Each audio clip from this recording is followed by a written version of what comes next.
예수께서 베다니 나병한 자 시몬의 집에 계실 때 한 여자가 매우 귀한 향유 한 컵을 가지고 나와서 식사는 예수의 머리에 부으니 제 아들이 무슨 병이되 무슨 얻으러 이것을 허비하느냐, 이것을 비싼 값에 팔아 가난한 자에게 줄 수 있겠다 하거늘 예수가 하시고 그들 이르시되 내가 어찌하여 이 여자를 괴롭게 했느냐, 그가 내게 좋은 일을 하였느니라. 가난한 자들은 항상 너희와 함께 있거니와 난 항상 함께 있지 아니하리라. 이 여자가 내 몸에 향유를 부은 것은 내 장를 위하여 함이니라. 내가 진실로 이르노니 원천에 어디서든지 이의 복음을 전파되는 곳은 이 여자가 행한 일을 말하며 그를 기억하리라 하시니라. 아멘. 오늘 여러분 같이 생각할 말씀은 가장 귀한 것을 하나님께 바치는 믿음이라는 뜻입니다. 예수를 믿는다는 것은 뭐냐면 가장 귀한 것을 받은 사람들입니다. 우리는 이 세상에 살면서 내가 노력하고 수고하고 애써서 이제 어떤 결과를 얻습니다. 직장 가서 한 달 동안 열심히 일하면 월급이 나오죠. 또 내가 자녀를 부지런히 기르면 이 자녀를 통해서 내 생에 뭔가 보람이 있겠다. 또 내가 이 일을 하면, 이 사업을 하면 또 어떤 결과가 오겠다 해서 우리는 미래를 바라보고 투자합니다. 그러나 믿음은 아닙니다. 믿음은 완벽하게 다 받고 출발하는 겁니다. 만약에 여러분이 그렇게 알지 못했다면 여러분 기독교를 잘못 아는 거예요. 기독교는 예수 믿는 바로 그 순간에 모든 상황이 다 끝나는 겁니다. 여러분이 믿어가면서 뭔가 있는 게 아니고요. 믿는 순간에 모든 것을 거저받는 거예요. 마치 여러분이 이 땅에 태어나는 순간에 이 세상에 모든 것이 다 있는 것입니다. 내 부모님이 계시고 내 형제가 있고 다 그래요. 여러분, 인간이 이 땅에 태어나는 모든 순간에 인간이 살아갈 수 있는 모든 자연 환경이 다 주어졌습니다. 하나님 인간이 살아갈 수 있는 모든 것을 다 공급했고 인간이 할 수 있는 것은 그 하나님께 기뻐하고 하나님께 영광 돌리는 것밖에 없습니다. 믿음의 삶이 뭔지를 여러분 아셔야 됩니다. 무속신앙은 그렇지 않습니다. 내가 정성을 들이면 하나님 신이 내게 복을 준다는데 기독교 그렇지 않습니다. 주님을 사랑하라는 겁니다. 너가 지금 받은 것이, 우리 예수 믿으니까 지금 받은 것이 아무것도 없다. 그건 아니 믿는 거 아니에요. 믿는 순간에 우리는 내가 한 대 복을 받았구나. 내가 얼마나 귀한 것을 받았구나. 믿는 바로 그 순간에 죽어도 이제는 아무 걱정이 없습니다. 왜냐하면요, 여러분, 우리에게 가장 귀한 독생자를 주셨습니다. 여러분, 이 사실을 모르면 안 돼요. 그래서 예수 믿는 사람은요, 망한다는 것이 없습니다. 의인은 7번 넘어질 때 8번째 일어난다. 그래서 성경이 그렇게 말하죠. 우리의 망함은 죽음보다 더 큰 망함이 있겠습니까?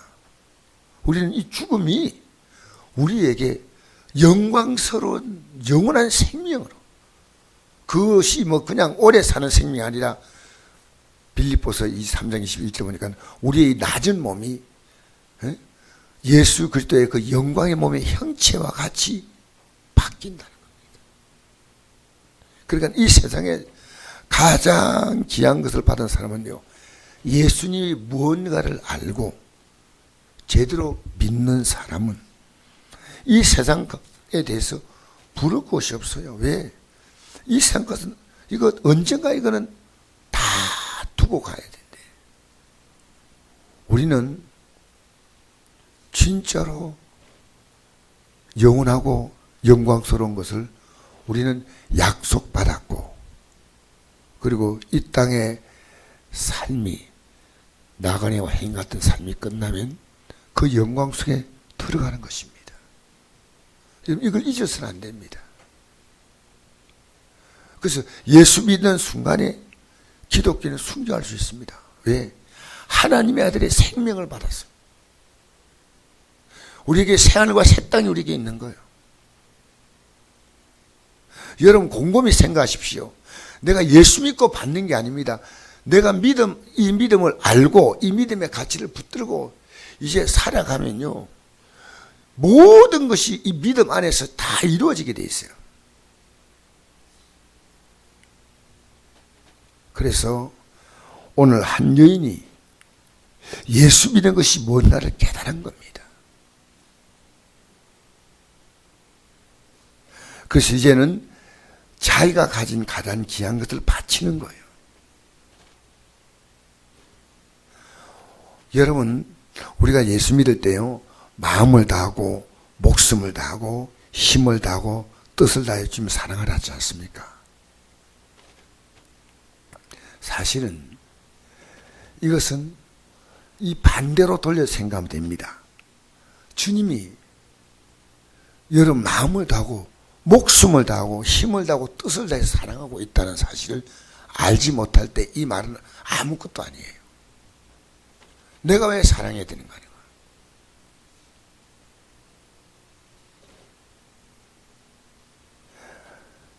근데 가장 귀한 것을 주셨다는 거예요.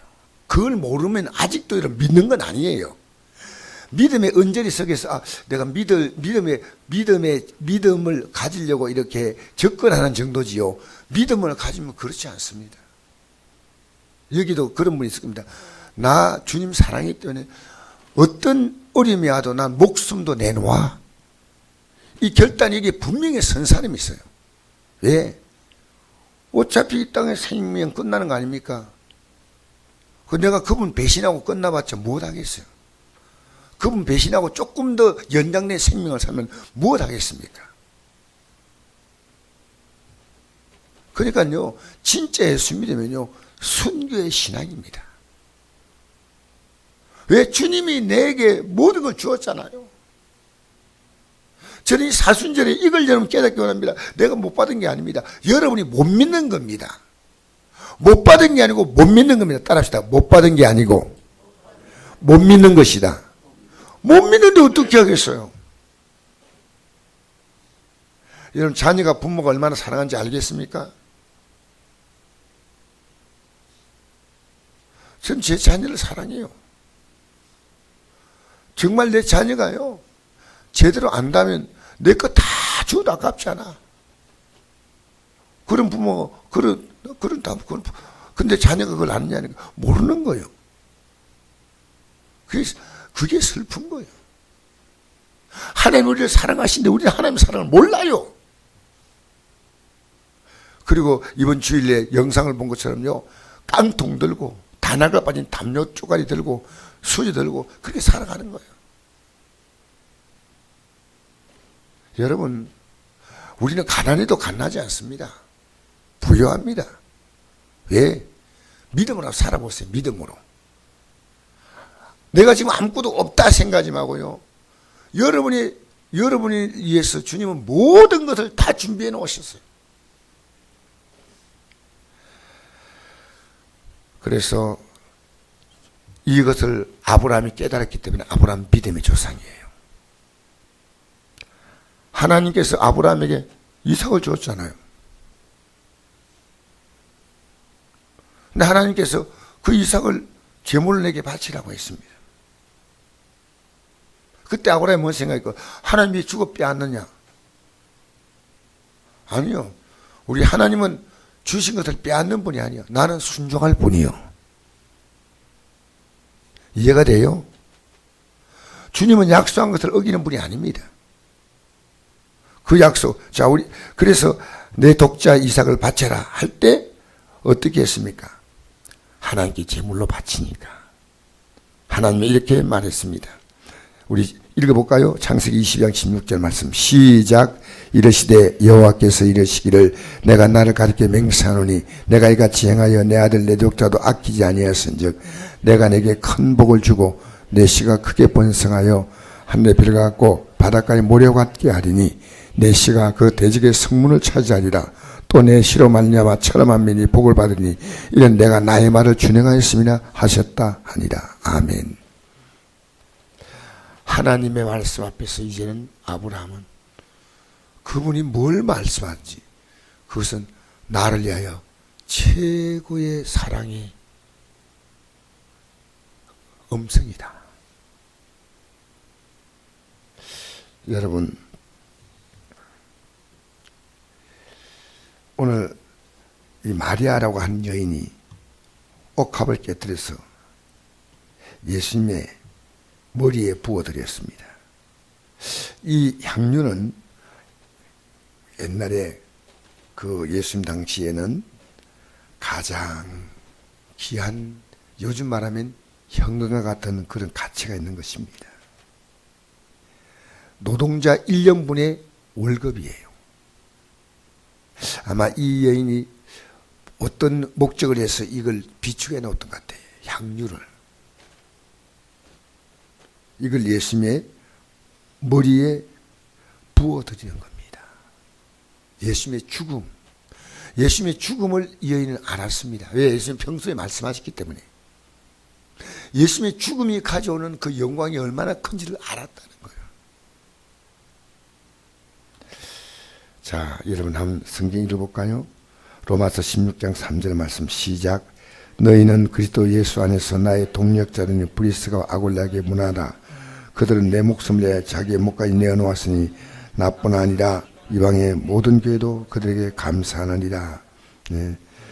여기에 브리스가와 아굴라라고 하는 부부의 얘기가 나옵니다. 내 목숨을 위하여 자기 목도 내놓았다. 왜 그런지 아십니까? 사도 바울이 복음을 위해서 목숨을 내놓았습니다. 이 브리스가와 아굴라 부부가 그를 통해서 느낀 것이 뭐냐면요, 예수님이 어떤 분인가 알았습니다. 그러니까 자기의 목까지 내놓았다는 것은 바울에게 내놓은 게 아니에요. 예수님께. 자, 이 여인이, 이 마리아라는 여인이 옥합을 깨뜨려서 향유를 예수님께 부어드린 것. 어떤 믿음일까요? 이건 사람이 이해할 수 없는 믿음이에요. 그래서 제자들이 이 여인이 하는 행위를 가지고 지금 분노하는 거예요. 제자들은 이걸 못 깨닫고 있습니다. 예수님과 3년을 같이 다녔는데 지금 예수님이 십자가 달린 사건 앞두고 얼마나 많이 말했습니까? 여러분, 예배당에요, 아무리 오래 나와도요, 이 못 깨닫는 사람은 어쩔 수 없습니다. 어떻게 하겠어요? 항상 신앙이 휘청휘청해요. 환경 따라, 기분 따라. 어쩌면 새벽에 나온 여러분도 제가 하는 이 말이 황당히 들릴 수도 있어요. 그렇다면 여러분 지금 예수 믿지 않고 있는 겁니다. 종교적으로는 이 새벽에 나와 앉아있다 하더라도 이 사순절 기도회 때 여러분이 기도할 것은요, 주님이 나를 얼마나 사랑하고 계십니다. 그걸 모르면 안 됩니다. 그러니까 예수 믿는 불쌍한 자입니다. 참 아이러니하게도요, 가장 부잣집에 살면서 가장 거지같이 사는 것과 똑같아요. 여러분, 예수 믿으면 불쌍하지 않습니다. 남에게 불쌍하게 보이지 마세요. 여러분을, 예수 믿는 우리가 무언가를 더 얻음으로 그래서 우리가 힘을 얻고 사람들 앞에 이제 비로소 아닙니다.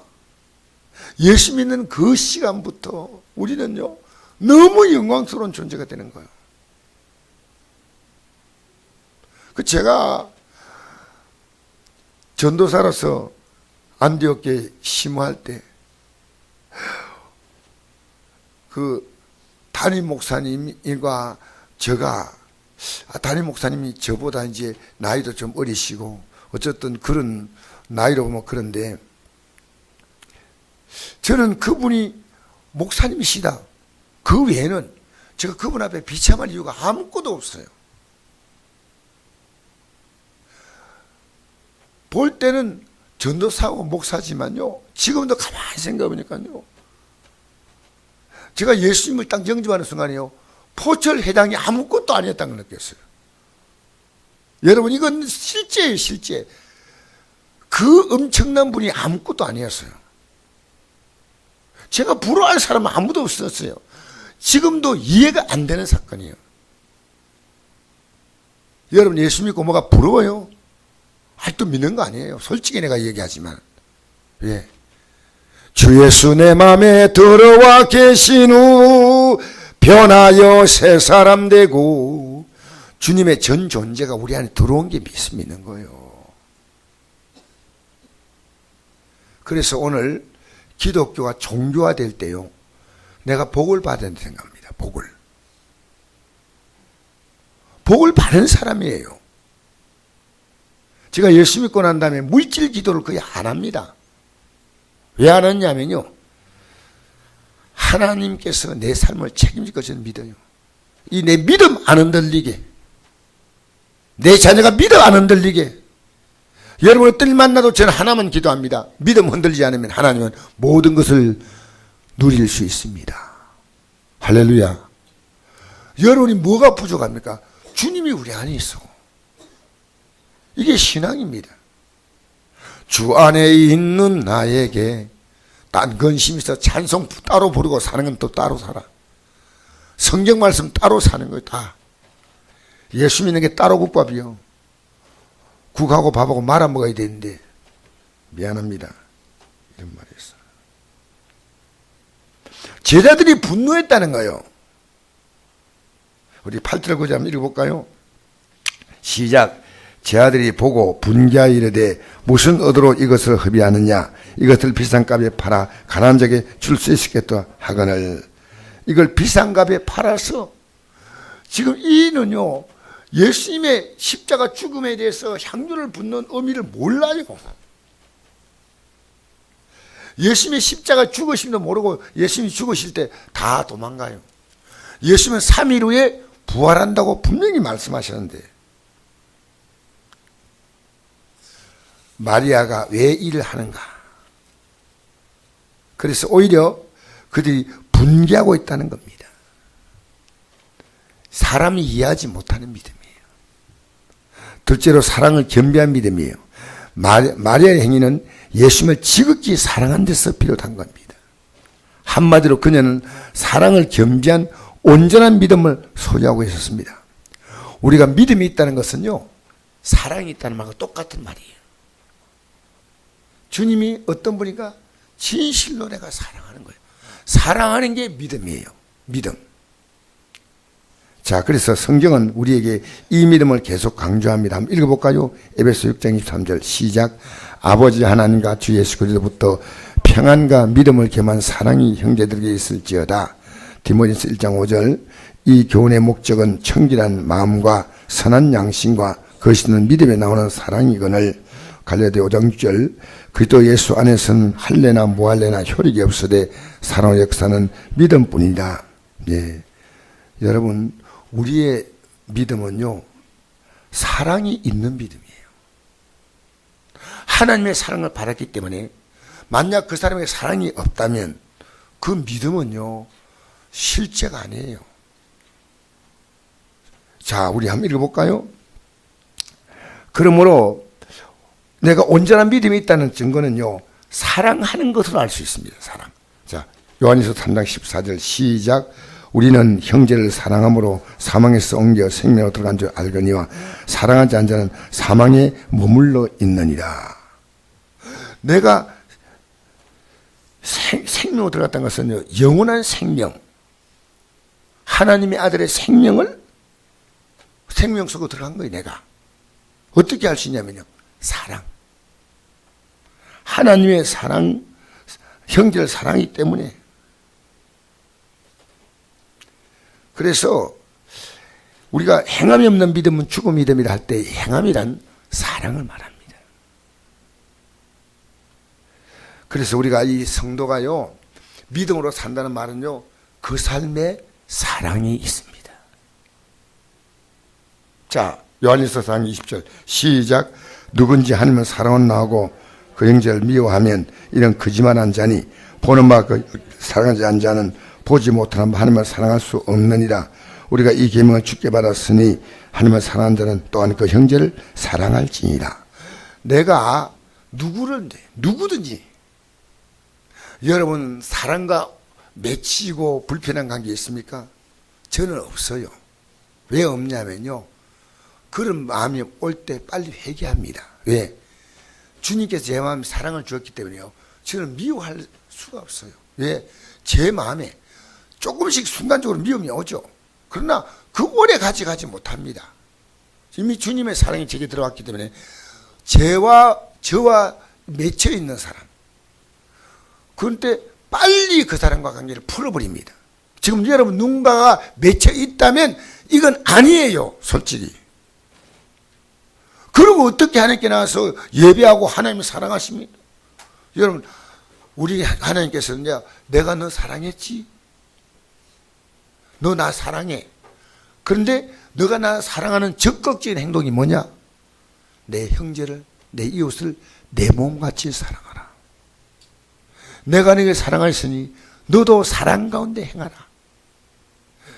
주님께서 우리에게 가장 많이 강조한 것이 사랑이에요. 만약 예배당에 나가서 예배드리는데 내가 누군가 형제, 가족, 부부간에 맺혀 있는 게 있으면요, 여러분 손해본 것처럼 보여도요, 먼저 풀어줘요. 여러분 사랑과의 관계가 지금 안 풀리면요, 뭐 그 사람이 누군가가 잘못한 게 있다, 여러분도 잘못한 게 있어. 손바닥은 마주쳐야 소중합니다. 그가 99 잘못했대도 내가 1% 잘못한 게 있어. 이해하면 되잖아요. 받아주면 되잖아요. 그리고 이 여인의 신앙은요, 행위가 따른 믿음이에요. 여러분, 행위가 따르지 않으냐면요, 뭐 믿음입니까? 이 사순절에 여러분 이 새벽에 나왔지 않습니까? 이게 행위예요. 여러분이 오늘 새벽에 나온다 생각하고 제가 어제 이 설교를 준비하는데 제가 최선을 다해 준비해야 되겠다. 이게 목사의 행위예요. 행위예요. 제 아내가 참 제가 존경스러워요. 때때로 우리 성도 암 환자가 있는데 그 암 환자 옆에서 간병을 해주는 거 보니까요,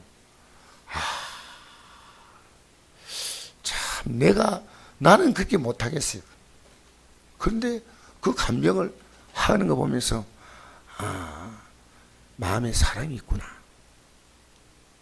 그게 밤을 새워 암 환자가 지금 고통받고 있는데 여러분 그 행위는 함부로 할 수 없어요. 그래서 오늘 시간이 없기 때문에 여기까지 말하고 마무리하겠습니다. 이 여인이 마지막에 우리 읽고 마칩시다. 마태복음 26장 12절 말씀, 시간이 없기 때문에 마치겠습니다. 시작. 이 여자가 내 몸에 이 향유 부은 것은 내 장례를 위하여 함이니라. 내가 진실 너기노니 온천에 어디든지 이 복음이 전파된 것은 이 여자가 행한 일을 말하며 그를 기억하리라 하시니라. 할렐루야. 이 여인의 믿음은 주님이 두고 기념해야 한다는 겁니다. 기념. 기도하겠습니다. 하나님 아버지,